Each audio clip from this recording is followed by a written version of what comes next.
Hello, everyone. Welcome to the Dino Charge cast panel. I'm Emcee Ryan from Morphin Network, and we have my good friends from New Zealand. What's up, guys? Kia ora. Kia ora. Kia ora.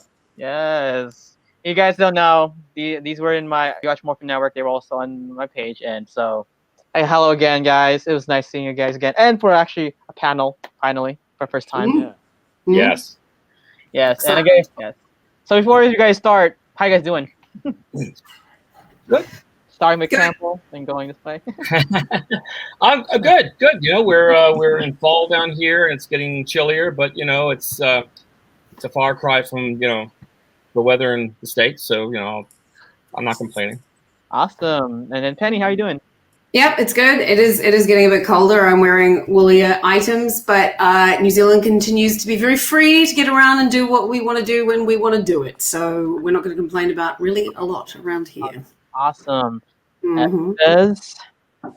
Yes, it's beautiful. It's pretty normal over here. I feel disgustingly guilty that about how easy it is for us at the moment, and it's fall, autumn. It's autumn here, so the leaves are falling.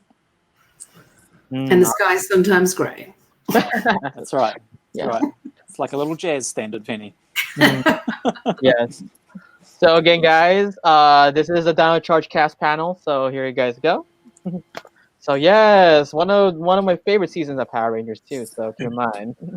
Now actually let's start this panel right now. So let's introduce yourself, guys. So household rules. Introduce yourself and tell us the character you played. And yes, I do have your pictures ready. So yeah, starting with Campbell. Hi, I'm Campbell Cooley. I've been doing voice work with these other wonderful people for God knows how long. I think we've all done at least a certain amount of characters. I'm probably most noted for doing characters like Snide, Cosmo, Royale, Ripcon, Scrozzle, and various other monsters in the past. And there's Snide. Awesome. Okay. Now, Penny, your turn. Hello, kia ora. My name's Penny Ashton. I have been doing voice work on Power Rangers. Oh, you told me. Hilarious. You actually know what I've done better than I have. It was about 2003, I think, was the first. You tell me. 2003 or 2004 was my first Russian monster. I've done 3 monster voices. There's usually a lot less lady monster voices available than there are men monster voices, but I have done 3. And in this season, it was Leisure Beam, I believe, was my charming. There I go, Leisure Beam, where I had to go back and redo it and be less annoying.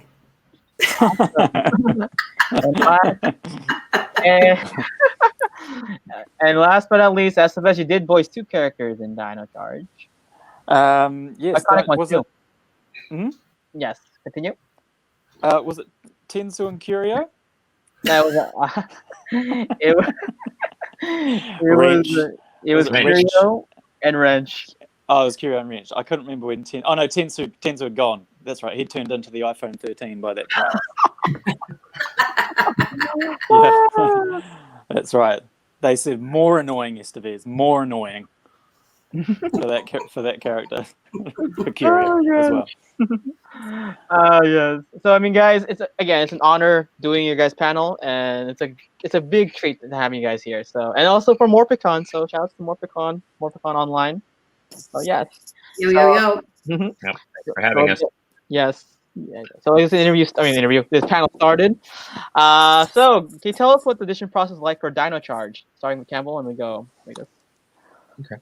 For me, there were 2 stages because I actually did 2 main voices that season. So I did Snide, but that was in season 2, and then throughout the season, I was the Mecha voice, which was the whenever they activated their Morphers, and you would hear like T-Rex Charger engage. So I was doing that, and that was kind of its own weird thing because they had already made the toy in the States and got somebody in the States to voice the toy. And then they were finding someone to do the voice on the show. And my limited understanding is that they had a little trouble finding a right voice for it that would be compatible with the voice in the toy. And I got it. And I think I recorded every Dino combination there was in like 3 sessions. That was it. I was done. And then I figured, okay, I'm done for the season. And then they brought me in for to audition for Snide in season 2. And weird little story about that is that when I saw him on the screen, I was just like, oh my gosh, what am I gonna do for this? Because he looks like a total psychopath. So I ended up pushing my voice as hard as I possibly could, and the voice came out. And then a few weeks went by, and my agent contacted me, and she said, they're giving you the role of Doomwing. And I was like, oh, okay, all right, I'll do Doomwing. And then the story that got back to me was that they had cast all the smaller parts first, and then they were looking for someone to play Snide, and they couldn't find a voice for it. And they auditioned all these people, couldn't find a voice. Somebody said, let's go back and listen to our original auditions. And the story I was told is they heard my Snide audition. They said, that's Snide. So then my agent called and said, rip up the contract. We're starting over. And that's how I ended up with Snide. Awesome. And again, an iconic Power Rangers villain. Thank you. And now, Estevez, your turn. Well, I think I was just thinking when Campbell was talking there, isn't it cool to be able to do a pretty realistic voice of a toy that they sell in the States? Yeah. Like almost toy money. Yeah, that's right. Yeah, it's almost spot on. It's very believable. I was thinking the wrench. I think wrench in the end we decided that we would just get Bullwinkle from Rocky and Bullwinkle and Montgomery Burns from The Simpsons to mate and have a baby. And then eventually it sounds like this. Depending on what you want me to say. So that's how we did that. We put them in a little room and they made love, and that's how that character was born. Nice. Curio, of course, was based on a lady who was on 92nd Street when I worked on cruise ships, and she was probably unjustifiably called the bag lady. I don't know why they called her that. I'm pretty sure it's she was misrepresented, but she used to wear clothes on top of clothes on top of clothes, like t-shirts on top of singlets on top of sweaters. And she looked like a massive pincushion. And she just happened to talk like this with a slightly blocked nose. So I had a blocked nose also when I did the audition. So I had to hold on to the blocked nose for the whole goddamn season. But yeah, Curio, who also looks like a big pincushion, like the lady from 92nd Street, sounded very much the same. And that's how we got her voice. So wherever she is, thank you for that income and inspiration. Bag lady of 97. If anyone knows where she is, please get in touch with her and pass on my regards and thanks. And 10%. And 10%. Yeah. She doesn't need any more clothes. Yeah. Maybe a cigarette. Awesome story. I like it. And now, of course, last but not least, Penny, Madame. Yes, this backstory is very, very impressive, with great plumbing of depth of the history of my life. And I just thought, no, it was like looking at Leisure Beam, who just sort of looks like a ridiculous character. For a change, I just decided. The other thing is too, when you do it for a long time, even though my characters always usually a bit shorter, it's easier on the voice if you use your twang, spreading your nose like that. Not English there, but it makes your voice last a bit longer. So I was like, what can I do? And so when I was in the audition, it was totally like this, but it was quite high pitched. And then, because when you audition for Power Rangers, they always say, just the biggest, there's no such thing as too big, right? There's like no such thing. And so and it's funny too, because you're physically throwing yourself around in there as well when you do it. You're like, oh my gosh, I'm Leisure Beam! And but then when they went back, they were like, so then I got the part for the audition, but then when I went in and recorded it, I had to come back and be less annoying because they said it was just like too high pitched and too irritating. So I mean that was kind of good because you get another appearance fee when you come back and redo what you've already done. So yeah, so that was good. But I was overly committed to the annoyance, and so I had to rein it back in again afterwards. Awesome. Yes. Now you actually guys did answer the question for this, but let's go in detail. So how you find the voice of your character for your Dino Charge character? Like more in detail, if you could tell. Starting with Campbell. Right. With the Mecha voice, that was probably one of the easiest voices I've ever done. I just heard what they had for the toy, and I just, did this kind of really heroic voice, T-Rex Charger, engage, Stego Charger, engage. And so really easy. There was nothing to it. Snide, that was so much harder because, when, you go into, you see the character for the first time, it's kind of daunting. You're just like, oh my gosh, what am I going to do for this? And he just looked so menacing. And I didn't feel I had anything for that. So I literally had to push my voice as hard as I could. And then, eventually the voice came out, so that's, and then when I got the part, it was just like, oh my gosh, how am I going to sustain that voice for, 14 episodes? That's all there is to it. Awesome. And now we'll go to Estevez. Estevez, same question. What was the question? How did you find? Yeah, how you find? Well, yeah, you did tell us, like you could go more in detail, like how you find the voice for your characters, like so Wrench and Curio. Like maybe you can go more in detail. Oh right, well, you kind of give them a few options, don't you? You go in with a few ideas.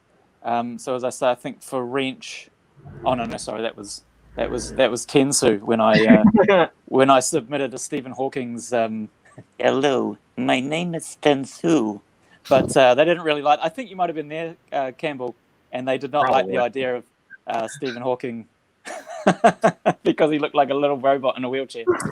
But anyway, that's a different show. Wrench, Curio, because she looked like the lady. It was definitely because she looked like the lady from 92nd Street, and the voice just happened to fit so well. But we gave them some other options. I think Curio had a very camp sort of American sort of thing going on. When we tried that, and eventually we settled on the one that we chose, the lady from 92nd Street, and Wrench. Wrench I came up with before I went in there, thinking about Mr. Burns and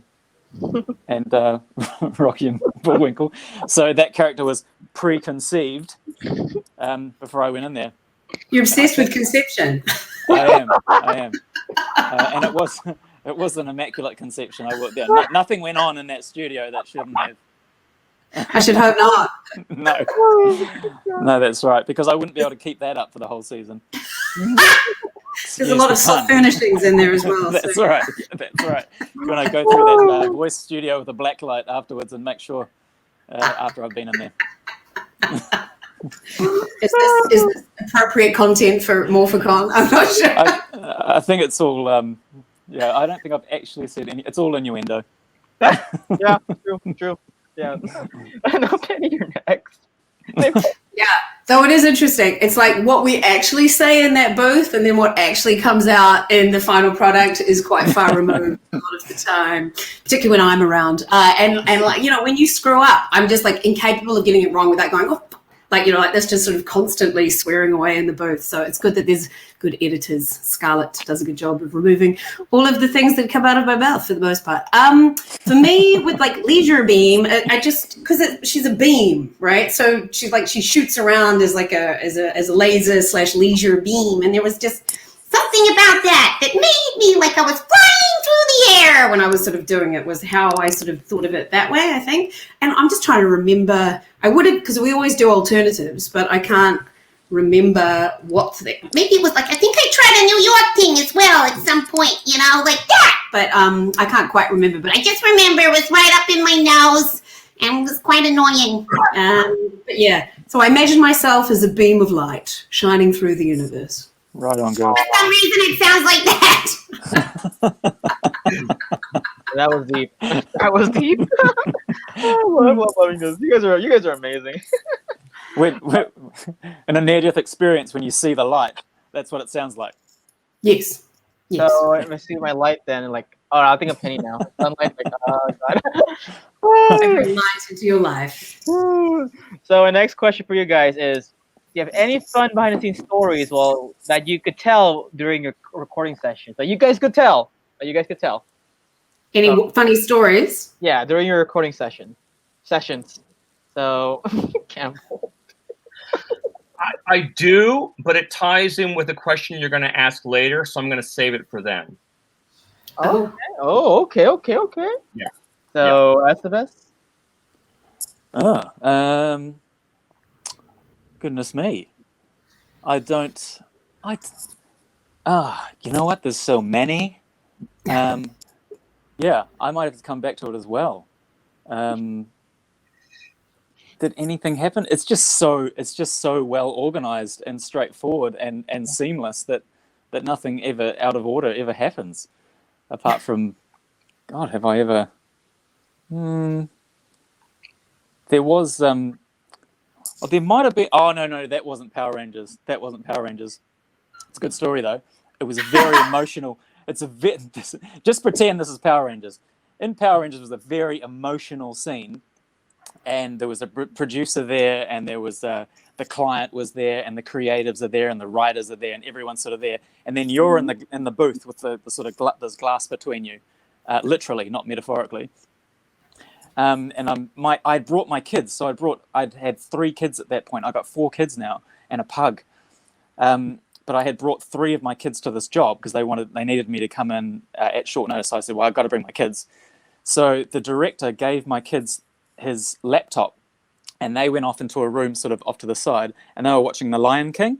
Aww. And so that was fine. That was all sorted. And I was like, okay, thank God. Okay, now I can concentrate on this scene.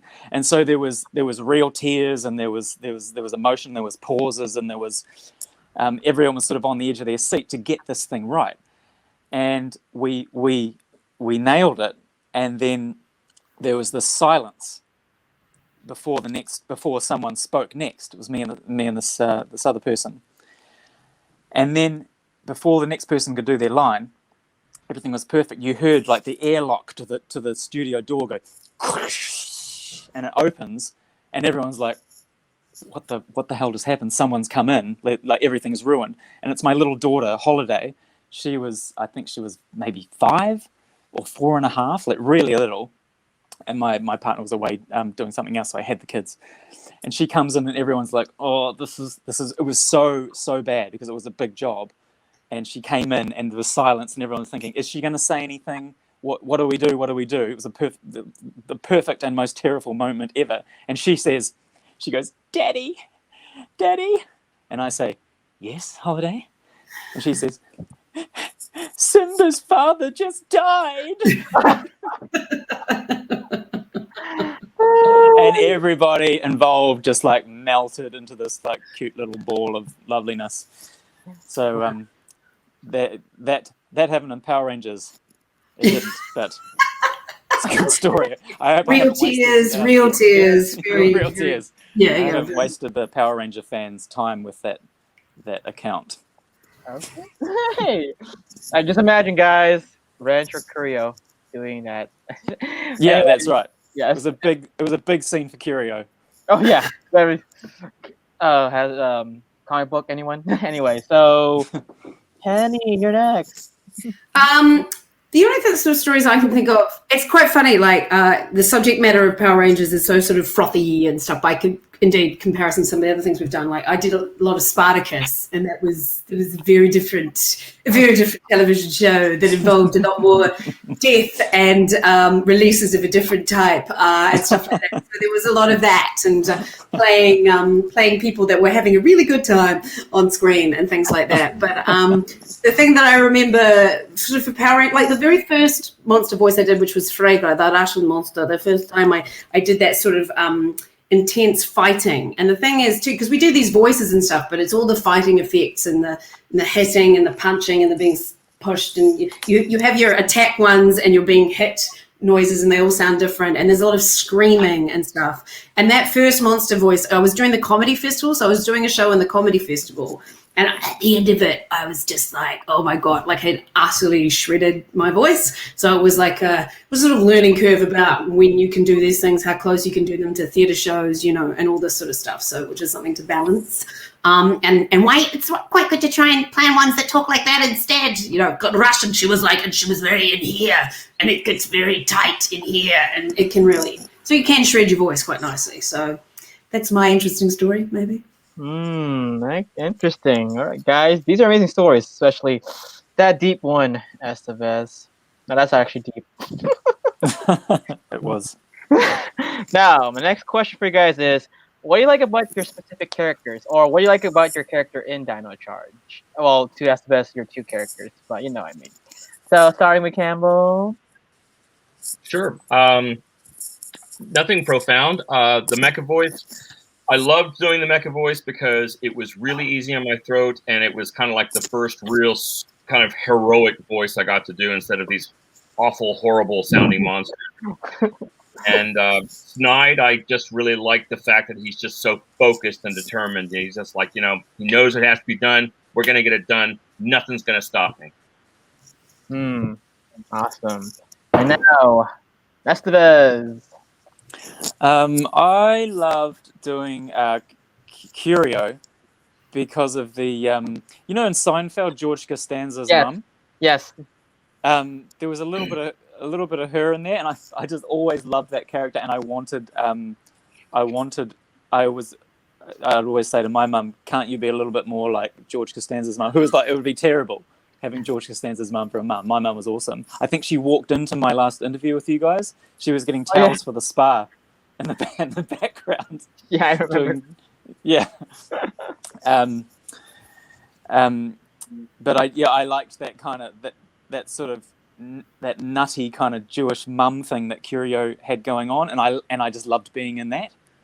So and it didn't matter what the line was that Curio was saying. It was always so emphatic and backed up by years of I don't know, years of subtext like those like George Costanza's mum. So I just loved doing that. And Wrench was kind of like a big he was such a dork in my mind, like a sycophant, wasn't he? He was like, he'd do whatever Master Sledge told him to do. Mm-hmm. So which was enjoyable as well. It's enjoyable being a sycophant and doing what you're told. Which also, I mean, my relationship with my mum comes in there as well, except it's sort of switched back the other way because I'm the sycophant and I do whatever she says. All right. Yeah. Shout out to Estevez mom. Yeah, she's not here this time. I know. We timed it well. Yes. Penny, last one. I guess the thing for me is, the first thing I was really happy about doing was the fact that she was a lady. There was an actual woman on it, which is, you know, it's definitely gotten better than it used to be, but there was like numerous seasons in a row and there were hardly any women and it was crap. Mm-hmm. So I'm happy that there was a woman there. And the thing is, too, is what I love about this sort of work is that we don't have a hell of a lot of it in New Zealand. I just love doing characters. Stupid characters. There's just not a lot of character work. Like my theatre shows, I play lots of different characters. So that's my MO. It's what I love to do. And so to just be able to do stupid voices and just have a really fun time bringing this stuff to life is just immensely enjoyable. And I wish we had more of it, really. Yes. Mm-hmm. And so next question for you guys is it's for Estevez and Campbell. So you guys are part of the 3-part, well, I can say like more of a 5-part crossover event for the Beast Morphers, Dino Charge, Dino Thunder, My Morphin crossover. Can you tell us what was your experience voicing your characters again for that crossover? So Campbell, you go first. Right. So I have to give a little backstory for this. So there's a few voices that I've done for Power Rangers that I will always remember. I mean, literally, I can just do them right now. It doesn't matter if I did them 10 years ago, whatever. And one of the voices is Snide. I can just do Snide, and I don't enjoy doing it because it's just really hard on my voice. But I mean, I'll just never forget what Snide sounds like. So when I got called back in to do Snide for the Beast Morphers crossover, I already knew what I needed to do, and it'd been like 5 years or something since he'd been on screen, maybe 6, I don't know. And so I go in to do the recording session, and the ADR director Jim, I'm in the booth, we're all set up, and he says, "Do you want to hear back your character as a guide?" I said, "No, I know it." And he was like, "Are you sure?" I said, "Yeah, I know it." And he kind of reluctantly went, "Okay." So we recorded like the first 2 or 3 lines, and he finally just caved in. And he was like, he had to know that I was doing it right. So he turned to the sound engineer and he said, "Open up the Dino Charge files and just randomly select an audio file for Snide, so we can listen back to make sure it's the same." And I knew it was exactly the same, but I thought, okay, you know what? He needs that reassurance, so we'll let it play out. So the sound engineer opened up the Dino Charge file, and I kid you not, he randomly selected the moment where Snide was created on Sentai 6. Now, remember, my first line in the Beast Morphers crossover, he's brought back to life, and he says something like, "Where am I?" And then of course, this engineer had just pulled out the exact same line from Dino Charge where he's created, and he plays it back, and the ADR director hears, "Where am I?" And he goes, No, I don't want to hear what you just recorded. I want you to wow. And the sound engineer was like, "That was from Dino Charge." So he was just kind of like, "Okay, yeah, that's the voice. Let's go on." Yeah. I mean, that's his job. He's got to make sure. And I get that, but it was just so funny that, like, what are the odds that the sound engineer picked the exact same line? So that's my one funny story. Now, Curio / Wrench, what was it like coming back for Beast Morphers? It was. I remember because I thought they had perished. Didn't they die or something? They were either dead or they got lost. No, they were put in the sun. So basically, you guys died twice. So you go into the black hole and you went to the sun. So. Yeah, that's right. So I thought I'd been incinerated. So imagine being incinerated, and then you kind of put that character to bed, I suppose, and then they bring it back. So it's like a rebirth. So it's kind of like the it's nothing like that. It's like the liquid metal guy in Terminator who just comes back. You think he's gone, but then he comes back. So you had to become reborn. I'm making this sound much more epic than it is, but it was very nice to be alive again. When you think you're dead and you're not, you come back to life because God, who's Jim, of course, Jim says you come back to life. You hit the sun. You were dead and now you're not. Go to town on it, Estevez. And it was very refreshing and lovely. Thank you. All right. So yeah, then guys, that 3-parter or 5-parter, you could say, was actually really one of the best crossovers in Power Rangers. Here we go. Not being biased, it's actually true. And now we go to the next question. Oh, I'm here. So yeah, and then we go to the final question before a special person of mine comes here, or a special friend. So, if you had to change anything about your character, what would it be? Like any trait. So, starting with Campbell. I'm sorry, this sounds vain. I wouldn't change a thing about Snide. I think he's perfect.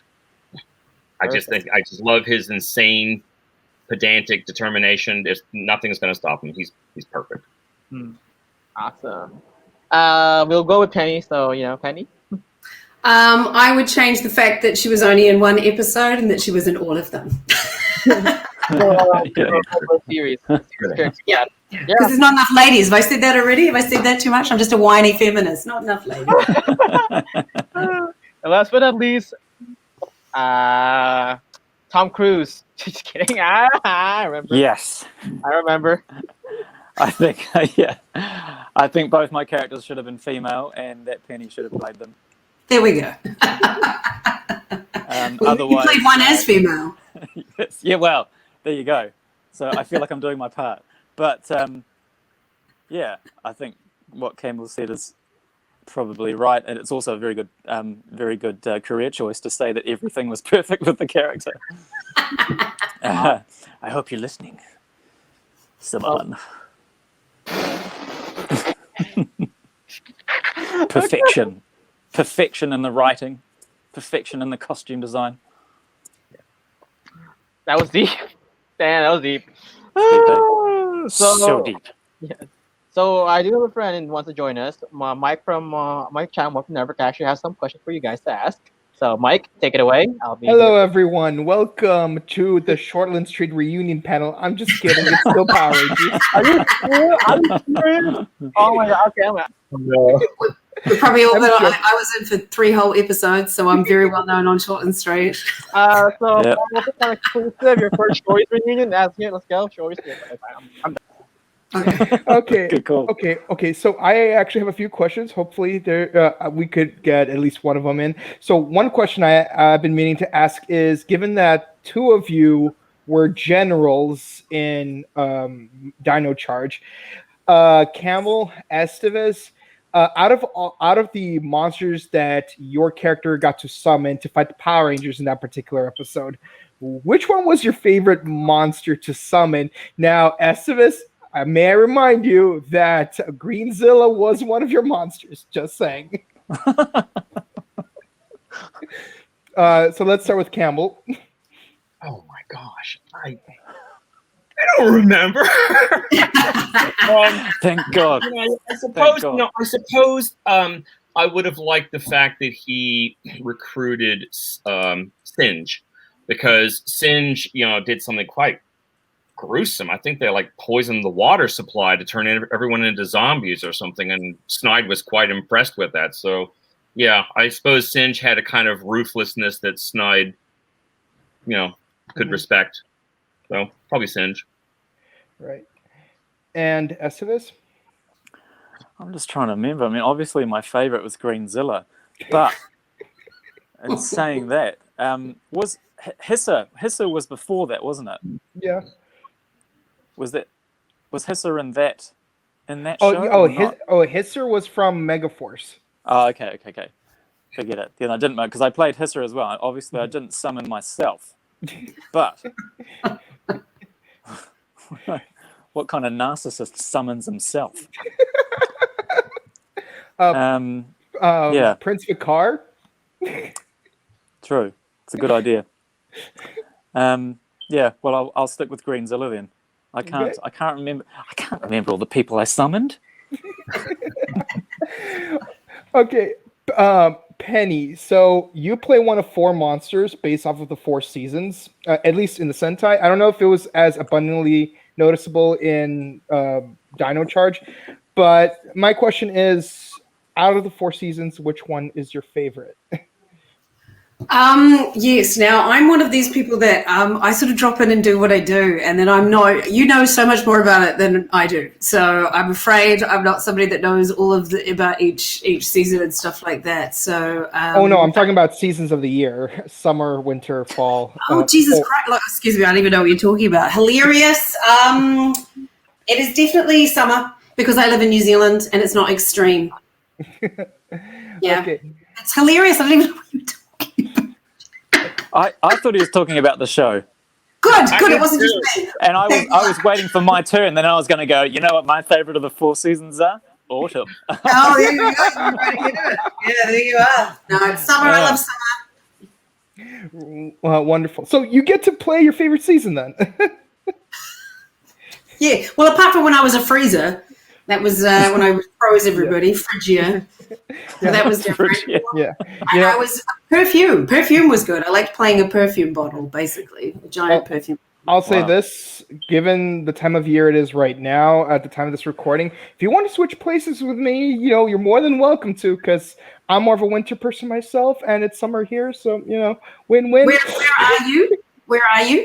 I'm in the northern hemisphere. No, I know that, but Los where? Angeles. Oh, right, yeah, so it gets quite hot. Yeah, right, okay. Yes. Don't do it. Okay, and for my final question to the three of you, what is the process like going into the booth, doing your thing, going out of the booth? And Campbell, even though this added part would relate more to Ninja Steel and Beast Morphers, what is also the process of being an ADR director and loop supervisor?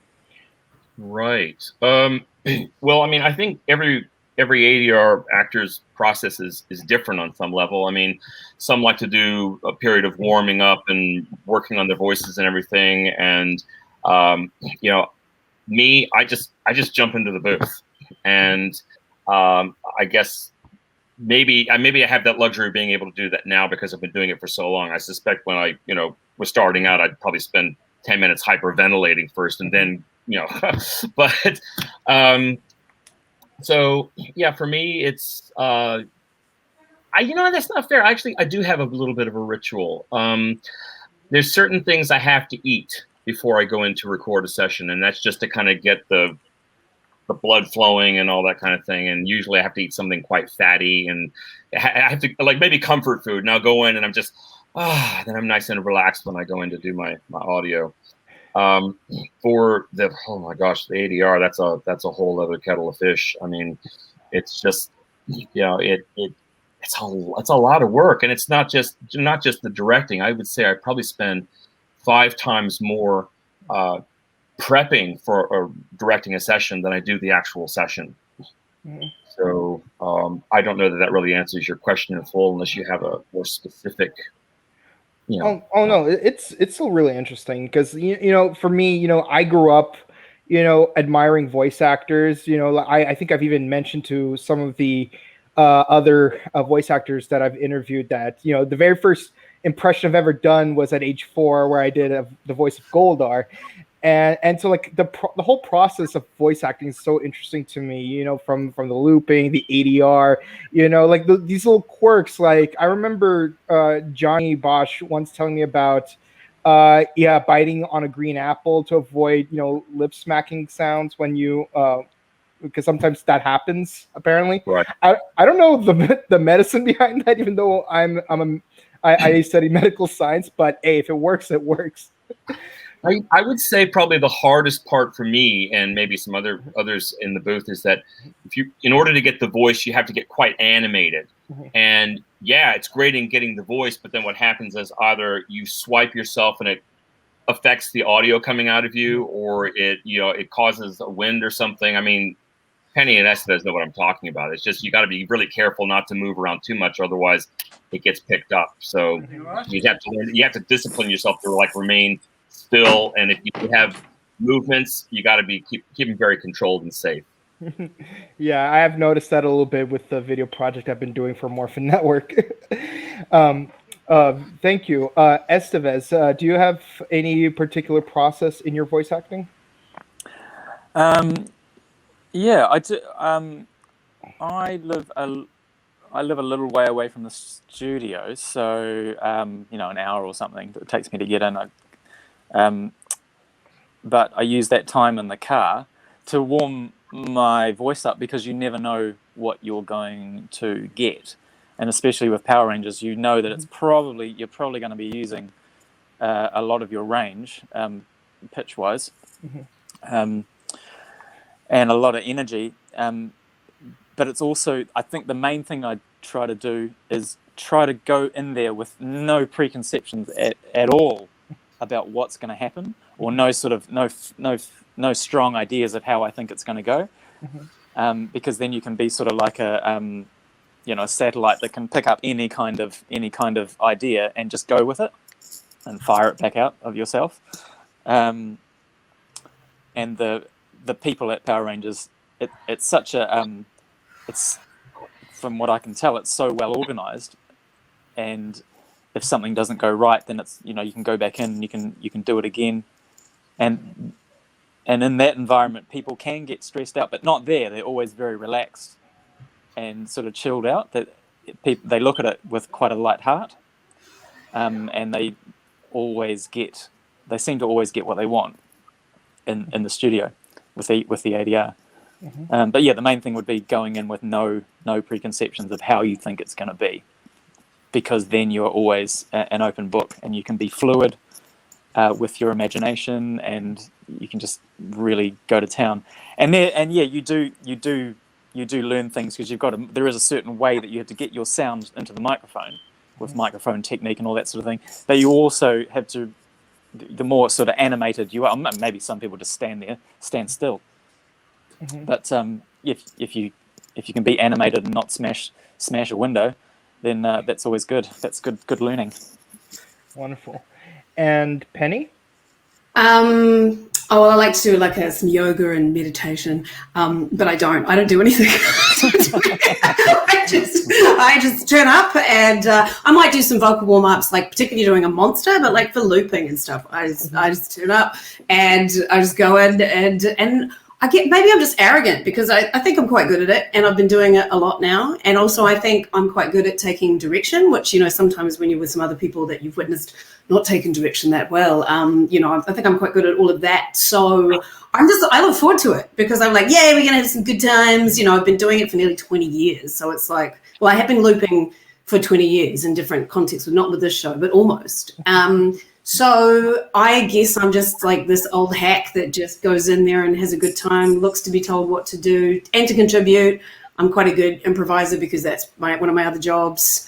So I'm really working on my craft. But I do fling myself around a lot. So yeah, absolutely. You just know how you do it you can't jump, you can't clap, you can't whack yourself. You learn all that stuff quite smartly. Also, you can't wear like a shell suit or a fetching track suit, because they make terrible noises, or things like that.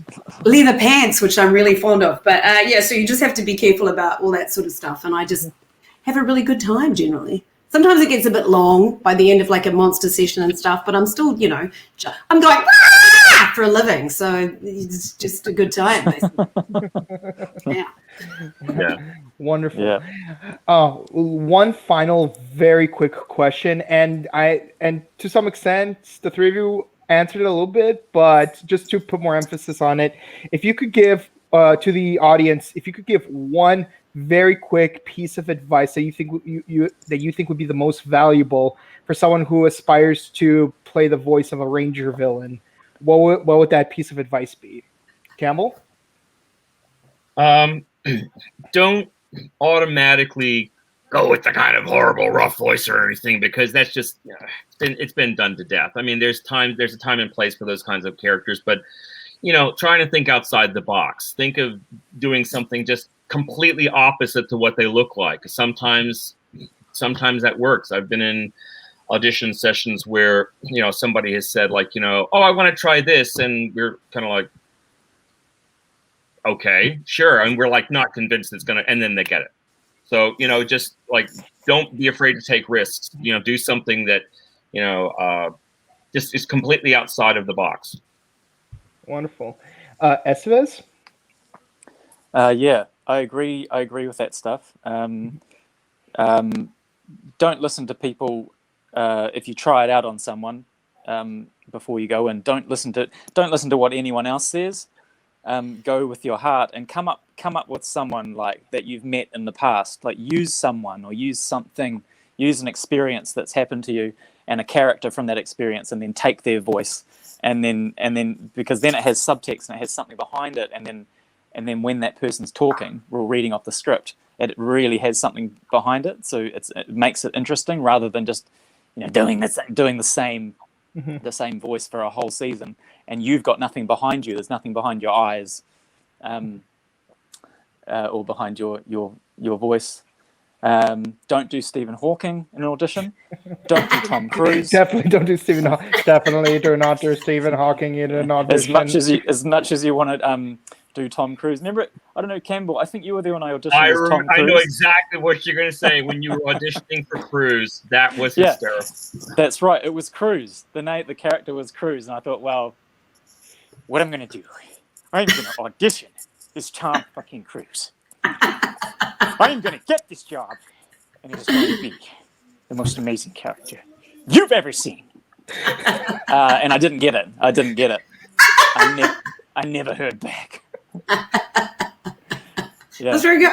Very good. Very good. Yeah, so don't do Tom Cruise or Stephen Hawking, and Use your mum. Beast Morph Impossible. Penny, your turn. Yeah, I would say, it's good to have some ideas, but also don't be afraid to throw everything you brought in with you in the bin if they don't like it and follow the direction. Like if they say, no, we don't like it, it can be hard sometimes to take it personally, but just, it's like, that's when you're auditioning for stuff, you're like short, but you just have to listen to the direction and follow the direction because that's, they're the client. They're the ones that you're trying to impress with what you can do, but also work together to come up with something that everybody loves. Also, move to New Zealand and be a man.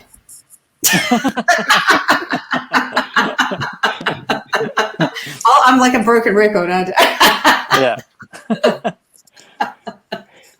Yeah. Right on. I feel like you would have been perfect for a movie based on a movie about the Runaways. About the Runaways? Yeah, the rock band, the Runaways. No, I don't really. So, they're an all-female pop rock band, and I have a feeling you would have loved to be in a movie based on them. Well, this is something that I have on my wall at all times. So. Right on. Wait a minute. If I say right on, is that right? No. Yes, you're allowed. You're allowed. Yeah. Okay, well, in any case, I want to thank all three of you for answering my tedious questions, and I will bring my co-host back to the stage. Yeah, that was Hey. That was interesting, especially awesome. Tom Cruise. Just kidding. Anyway, so before we leave, for the fans, if you guys could do it, do your voice of your specific characters, if you guys can. So, scenario, you forgot to pay the power bill. So, Penny, you can. I'm starting? Okay. Yeah.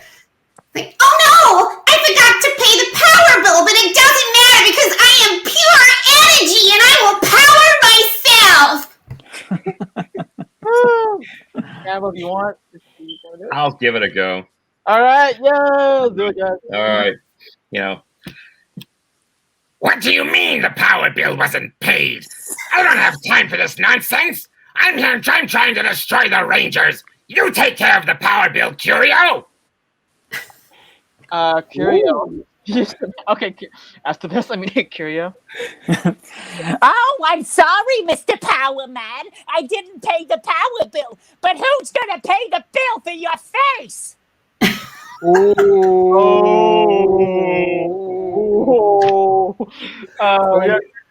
I like you could just get it out of that purse that you've got on the front of yourself there, character. Like a man purse. Petty cash.